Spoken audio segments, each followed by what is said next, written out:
Hi hello എല്ലാവർക്കും പുതിയൊരു വീഡിയോയിലേക്ക് സ്വാഗതം. ഇന്ന് നമ്മൾ വളരെ എളുപ്പത്തിൽ ചെയ്തെടുക്കാൻ പറ്റിയ നല്ലൊരു പ്ലം കേക്കിൻ്റെ റെസിപ്പിയാണ് കേട്ടോ ചെയ്യുന്നത്. ഓവനും ബീറ്ററും ഒന്നും ഇല്ലാതെ നമുക്ക് എല്ലാവർക്കും ഈസി ആയിട്ട് വീട്ടിൽ ചെയ്തെടുക്കാൻ പറ്റിയ നല്ല അടിപൊളി പ്ലം കേക്കാണ്. നല്ല സോഫ്റ്റ് ആയിട്ടുള്ള പ്ലം കേക്കാണ് കേട്ടോ. അതുപോലെ തന്നെ നല്ല ടേസ്റ്റുമാണ് കേട്ടോ കഴിക്കാനായിട്ട്. ഈ ഒരു വീഡിയോ കണ്ടിട്ട് നിങ്ങൾക്ക് ഇഷ്ടമാണെങ്കിൽ ഒന്ന് ലൈക്ക് ചെയ്യാനും ഷെയർ ചെയ്യാനും സബ്സ്ക്രൈബ് ചെയ്ത് സപ്പോർട്ട് ചെയ്യാനും മറക്കരുത് കേട്ടോ. അപ്പോൾ എളുപ്പത്തിൽ ചെയ്തെടുക്കാൻ പറ്റിയ ഈ ഒരു പ്ലം കേക്കിൻ്റെ റെസിപ്പി നമുക്ക് എങ്ങനെയാണെന്ന് വീഡിയോ കണ്ട് നോക്കാം കേട്ടോ. അപ്പോൾ ആദ്യം തന്നെ നമ്മൾ ഡ്രൈ ഫ്രൂട്ട്സ് ഒന്ന് സോക്ക് ചെയ്യാനായിട്ട് വെക്കുകയാണ് കേട്ടോ. അപ്പോൾ അതിനായിട്ട് ഞാനിവിടെ എടുത്തിട്ടുള്ളത് ഓറഞ്ച് ജ്യൂസാണ്. 1/2 കപ്പ് ഓറഞ്ച് ജ്യൂസാണ് കേട്ടോ. അതൊരു ബൗളിലേക്ക് ഇതുപോലെ ഒഴിച്ചു കൊടുക്കാം. അതിലേക്ക് നമ്മുടെ കയ്യിലുള്ള നട്ട്സൊക്കെ ചേർക്കാം കേട്ടോ. ഞാനിപ്പോൾ കുറച്ച് ബദാം ചെറുതായിട്ട് ഇതുപോലെ ചോപ്പ് ചെയ്ത് ചേർക്കുന്നുണ്ട്. അതുപോലെ തന്നെ കുറച്ച് കാഷ്നട്ടും കുറച്ച് ചോപ്പ് ചെയ്ത് ചേർക്കുന്നുണ്ട്.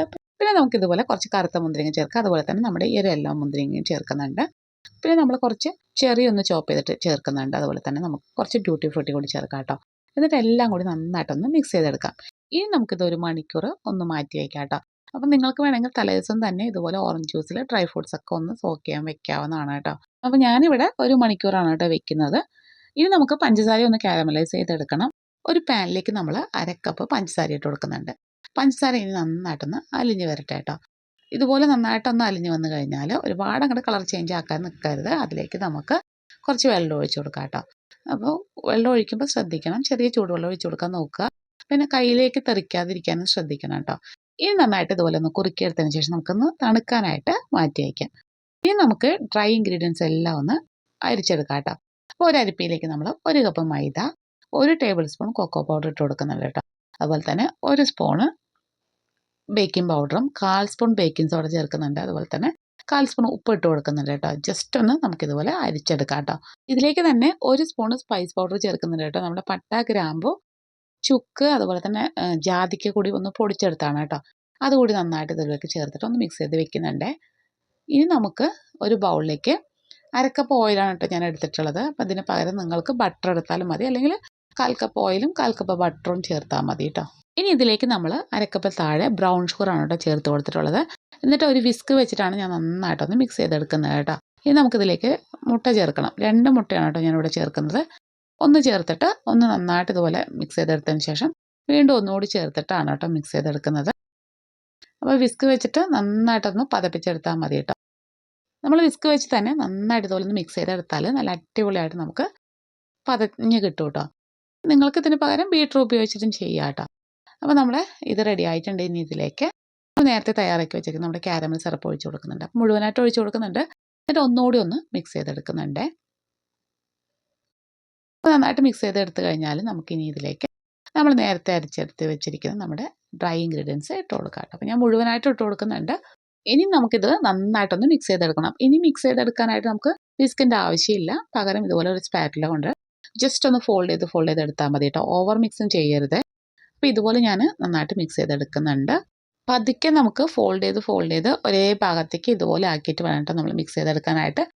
നമ്മൾ ഒരുപാട് ഓവറായിട്ട് മിക്സ് ചെയ്തെടുത്താലും നമ്മുടെ കേക്ക് കറക്റ്റായിട്ട് കിട്ടില്ല കേട്ടോ. അതുകൊണ്ടാണ് ജസ്റ്റ് ഫോൾഡ് ചെയ്തിട്ട് സാവധാനത്തിൽ ഇതുപോലെ ഒന്ന് ആക്കിയെടുക്കാൻ പറയുന്നത് കേട്ടോ. അപ്പോൾ ഇത് നന്നായിട്ട് റെഡി ആയിട്ടുണ്ടെങ്കിൽ നമുക്കിതിലേക്ക് നമ്മൾ നേരത്തെ സോക്ക് ചെയ്ത് വെച്ചിരിക്കുന്ന ഡ്രൈ ഫ്രൂട്ട്സ് ഇട്ട് കൊടുക്കാം കേട്ടോ. അപ്പോൾ നന്നായിട്ട് ഇപ്പോൾ ഇത് സോക്കായിട്ടുണ്ട്. ഇനി നമ്മളിതിലേക്ക് ഇത് മുഴുവനായിട്ട് ഇട്ട് കൊടുക്കുന്നുണ്ട് കേട്ടോ. അപ്പോൾ നമ്മുടെ ഓറഞ്ച് ജ്യൂസിൽ കിടന്ന് ഡ്രൈ ഫ്രൂട്ട്സ് എല്ലാം നന്നായിട്ട് സോക്കായി കിട്ടിയിട്ടുണ്ട്. അപ്പോൾ 1 മണിക്കൂറാണ് കേട്ടോ ഞാൻ വെച്ചിട്ടുള്ളത്. അപ്പോൾ ഞാൻ ലാസ്റ്റുള്ള കുറച്ച് ജ്യൂസ് ഒഴിക്കുന്നില്ല കേട്ടോ. പകരം ഡ്രൈ ഫ്രൂട്ട്സ് മാത്രമാണ് ചേർത്തിട്ടുള്ളത്. എന്നിട്ട് നന്നായിട്ട് ഒന്നുകൂടി ഒന്ന് ജസ്റ്റ് ഒന്ന് ഇതുപോലെ മിക്സ് ചെയ്തെടുക്കുന്നേ ഉള്ളൂ. അപ്പോൾ ഇതിപ്പോൾ റെഡി ആയിട്ടുണ്ട്. അപ്പോൾ ഇത് റെഡിയാക്കുന്ന സമയത്തിന് മുന്നേ നമ്മൾ നമ്മുടെ കേക്ക് ടിന്നൊക്കെ ഒന്ന് റെഡിയാക്കി വെച്ചിട്ടുണ്ട് കേട്ടോ. അപ്പോൾ ഞാൻ ഇതുപോലെ ഒരു കേക്ക് ടിന്നിലേക്ക് ബട്ടർ പേപ്പറൊക്കെ വെച്ചിട്ട് നന്നായിട്ട് ഓയിലൊക്കെ ഒന്ന് ബ്രഷ് ചെയ്ത് കൊടുത്തിട്ടുണ്ട് കേട്ടോ. ഇനി നമുക്കിതിലേക്ക് നമ്മുടെ ബാറ്റർ ഒഴിച്ച് കൊടുക്കാം. അപ്പോൾ നമ്മൾ ബാറ്ററൊക്കെ ഒഴിച്ച് കൊടുത്തിട്ടുണ്ട്. ഇനി നമുക്കൊന്ന് ബേക്ക് ചെയ്തെടുക്കാം കേട്ടോ. അപ്പോൾ ബേക്ക് ചെയ്തെടുക്കാനായിട്ട് നമ്മൾ ഓവൻ സെറ്റപ്പ് ഒരു 10 മിനിറ്റ് മുന്നേ തന്നെ പ്രീ ഹീറ്റ് ചെയ്യാൻ വെച്ചിട്ടുണ്ട് കേട്ടോ. അതിനുശേഷം നമുക്കിതിലേക്ക് കേക്ക് ടിൻ ഇതിലേക്ക് വെച്ച് കൊടുത്തതിന് ശേഷം നമുക്ക് 1 മണിക്കൂർ ബേക്ക് ചെയ്തെടുക്കാം കേട്ടോ. അപ്പോൾ ലോ ഫ്ലെയിമിൽ വെച്ചിരുന്നാൽ മതി കേട്ടോ. അതിൻ്റെ മുകളിൽ ബട്ടർ പേപ്പർ കുറച്ചൊന്ന് കൂടിയത് കൊണ്ട് ഞാനൊന്ന് കട്ട് ചെയ്ത് വിട്ടിട്ടുണ്ടായിരുന്നു കേട്ടോ. അതുപോലെ ഞാൻ കേക്കിൻ്റെ മുകളിലേക്ക് ഒരു 3-4 കാഷ്യൂ ഒക്കെ ഇട്ട് കൊടുത്തിട്ടുണ്ടായിരുന്നു കേട്ടോ. അത് വീഡിയോയിലൊന്ന് മിസ്സായതാണ് കേട്ടോ. അപ്പോൾ നമ്മുടെ കേക്ക് ഇത് അവിടെ റെഡി ആയിട്ടുണ്ട്. 1 മണിക്കൂറാണ് കേട്ടോ സമയം. കറക്റ്റായിട്ട് ഒരു സ്ക്യൂർ വെച്ച് ഇതുപോലെ കുത്തി നോക്കുമ്പോൾ പെർഫെക്റ്റായിട്ട് കിട്ടിയിട്ടുണ്ട് കേട്ടോ. ഇനി നമുക്കിത് എടുത്തിട്ട് തണുക്കാനായിട്ടൊന്ന് മാറ്റി വയ്ക്കാം. പൊതുവേ നമ്മൾ പ്ലം കേക്ക് ചെയ്യുകയാണെങ്കിൽ ഒരു ദിവസം വെച്ചതിന് ശേഷം കട്ട് ചെയ്ത് കഴിക്കുന്നതായിരിക്കും കേട്ടോ ഏറ്റവും കൂടുതൽ ടേസ്റ്റ് ഉണ്ടാവുക. ഇതിപ്പോൾ നല്ലതുപോലെ ചൂടാറിയതിന് ശേഷം ഞാൻ ഇതിൻ്റെ ബട്ടർ പേപ്പറൊക്കെ ഒന്ന് മാറ്റി കൊടുക്കുന്നുണ്ട് കേട്ടോ. അപ്പോൾ നല്ല പെർഫെക്റ്റ് ആയിട്ട് നമ്മുടെ കേക്ക് കിട്ടിയിട്ടുണ്ട്. അപ്പോൾ നമ്മളെല്ലാവർക്കും ഈസി ആയിട്ട് ചെയ്തെടുക്കാൻ പറ്റിയ ഒരു അടിപൊളി പ്ലം കേക്കിൻ്റെ റെസിപ്പി തന്നെയാണ് കേട്ടോ. നല്ല ടേസ്റ്റ് ഉണ്ടായിരുന്നു കഴിക്കാനായിട്ട്. ഞാൻ കേക്ക് ഒന്ന് കട്ട് ചെയ്ത് കാണിക്കാം എത്ര സോഫ്റ്റ് ആണെന്ന്. 1-2 ദിവസം കഴിഞ്ഞിട്ട് നമ്മൾ കട്ട് ചെയ്യുകയാണെങ്കിൽ നല്ല അടിപൊളി ടേസ്റ്റാണേ. അപ്പോൾ നമ്മുടെ കേക്ക് ഇതവിടെ റെഡി ആയിട്ടുണ്ട്. അപ്പോൾ നിങ്ങൾ തീർച്ചയായിട്ടും ട്രൈ ചെയ്ത് നോക്കിയിട്ട് ഫീഡ്ബാക്ക് അറിയിക്കണം കേട്ടോ. Thank you.